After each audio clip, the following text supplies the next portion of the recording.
अस्सलाम वालेकुम व्यूवर्स, कैसे हैं आप सब। उम्मीद है सब खैरियत से होंगे। तो आज की जो मेरी वीडियो है वो नमाज के फ़राइज़ और वाजिबात के हवाले से है कि नमाज के कौन कौन से फ़राइज़ हैं और क्या क्या वाजिबात हैं। तो वो हम उस पर नोट लिखेंगे आज। तो ये आप देख सकते हैं, मैंने इस तरह से इसको स्टार्ट लिया है। नमाज के लिए असल अरबी लफ्ज़ है जो कुरान और हदीस में इस्तेमाल हुआ है वो सलात है। नमाज कदीम फ़ारसी ज़ुबान का लफ्ज़ है और ग़ालिबन इस्लाम से पहले वहाँ के मज़हब में ये लफ्ज़ जिस्मानी इबादत की किसी सूरत पर बोला जाता था, मगर कसरत इस्तेमाल से अब ये नमाज के बिल्कुल हम मानी और मुतरादिफ हो गया है। लिहाजा लफ्ज़ नमाज का इस्तेमाल बिल्कुल दुरुस्त और बजा है। अरबी के लफ्ज़ सलात के मानी तो कई हैं, मगर जो मानी सलात के इस्तिलाही मानों में से करीब हैं वो हैं दुआ, रहमत, इस्तग़फ़ार और हस्न सना। इस्तिलाह में नमाज का मतलब है तकबीर तहरीमा से लेकर सलाम फेरने तक अल्लाह के हजूर मखसूस अक़वाल और अफ़आल की अदायगी। अब हम आगे नमाज के फ़राइज़ देख लेते हैं। नमाज के फ़राइज़ 6 हैं। तकबीर तहरीमा यानी अल्लाहु अकबर से नमाज शुरू करना।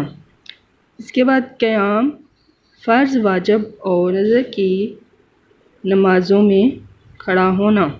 क़िरात यानी फ़र्ज़ नमाज की पहली 2 रकतें और 3 नवाफ़िल और वितर की हर रकत में कुरान करीम की तिलावत करना, रुकू करना। इसके बाद सजदा करना, फिर तशहद पढ़ने के बाद क़ादा ख़िरा में बैठना।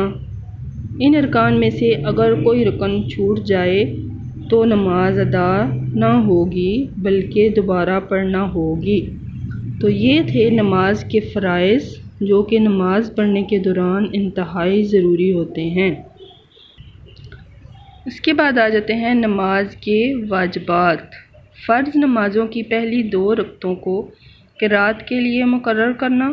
फ़र्ज़ नमाज़ों की तीसरी और चौथी रकत के अलावा तमाम नमाज़ों की हर रकत में सूरत फ़ातिहा पढ़ना। सूरत फ़ातिहा की सूरत से पहले पढ़ना। क़िरात, रुकू, सजदों और रकतों में तरतीब कायम रखना। कोमा करना यानी रुकू से उठकर सीधा खड़ा होना। जलसा यानी दोनों सजदों के दरमियान में सीधा बैठ जाना। दोनों कदों में तशहद पढ़ना। इमाम के बाद नमाज फ़जर, मगरिब, इशा, जुम्मा, ईदैन, तरावी और रमज़ान के वित्रों में आवाज़ से क़िरात करना और ज़ोहर, असर वगैरह की नमाज़ों में आहिस्ता पढ़ना। लफ्ज़ सलाम के साथ नमाज से अलहदा होना। नमाज वितर में कनूत के लिए तकबीर कहना और दुआए कनूत पढ़ना। दोनों ईदों की नमाज में ज़ायद तकबीरें कहना। मुनाफ़ा हासिल हो या ना हो, हिकमतें समझ में आएँ या ना आएँ, खुद नमाजियों में कोई असर नज़र आए या ना आए, नमाज को बेफ़ायदा अमल ना समझें। नमाज वो चीज़ है जिसका एहतमाम रसूल अकरम सल्लल्लाहु अलैहि वसल्लम सबसे ज़्यादा फरमाते और अपने सहाबा कराम को भी इसके एहतमाम का हुक्म देते थे। आपने नमाज को दीन का सतून करार दिया है। हजूर सल्लल्लाहु अलैहि वसल्लम ने फरमाया कि हमारे और उनके दरमियान बुनियादी फ़र्क या ख़त इम्तियाज़ नमाज है। आप कभी उन लोगों की बात पर कान ना धरें जो कहते हैं कि जो नमाज लोगों का माल खाने और दूसरों पर जुल्म करने से नहीं रोकती, ऐसी नमाज़ों का क्या फ़ायदा। अहले इल्म मुसलमानों ने नमाज की मकासद व मानी से मुनाफ़ा व बरक़ात और नमाज के पूरे निज़ाम के फ़लसफ़े पर बहुत कुछ लिखा है। اللہ موقع دے تو ایسی کتابیں بھی ضرور پڑھیے گا۔ بنیادی طور پر اللہ تعالیٰ براہ راست رابطہ کا ذریعہ نماز ہے۔ دن میں 5 بار لازماً، اور اللہ توفیق دے تو رات کی تنہائیوں میں جب سب لوگ سو رہے اس وقت تہجد میں اس ربط اور ادبی تعلق کو مضبوط بنائیں۔ جب تک نماز کے بعد مسرت اور اطمینان کی کیفیت محسوس نہ ہونے لگے، یہ مشق اور کوشش جاری رکھیں۔ اگر رب سے رابطہ بڑھا تو یہ خود بخود باقی تمام اعمال و اقوال پر چھا جائے گا، اور نماز کی ساری برکات خود بخود حاصل ہوتی چلی جائیں گی۔ اگر کوئی نمازی یہ کام کرتا ہے تو یہ سمجھیں کہ وہ ٹھیک طریقے سے اپنے رب کے سامنے پیش ہے، نماز سے اللہ سے رابطہ کا ذریعہ سمجھتا ہے۔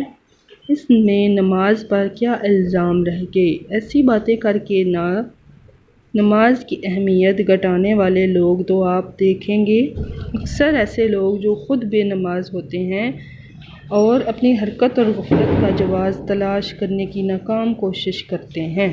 بے شک نماز بے حیائی اور برے کاموں سے روکتی ہے۔ بے شک ایک جگہ پر فرمایا گیا، اللہ کی عبادت یوں کرو گویا تم اسے دیکھ رہے ہو، اور اگر تم یہ نہیں کر سکتے تو یہ ذہن میں رکھو کہ وہ تمہیں دیکھ رہا ہے۔ تو یہ تھا ویورز آج کا میرا ٹاپک نماز کے حوالے سے جو میں نے آپ لوگوں کو بتایا ہے۔ امید ہے آپ لوگوں کو سمجھ میں آیا ہوگا، اور آپ کو میری ویڈیوز اچھی لگتی ہیں تو لائک کر دیا کریں اور چینل کو سبسکرائب کر دیا کریں۔ شکریہ۔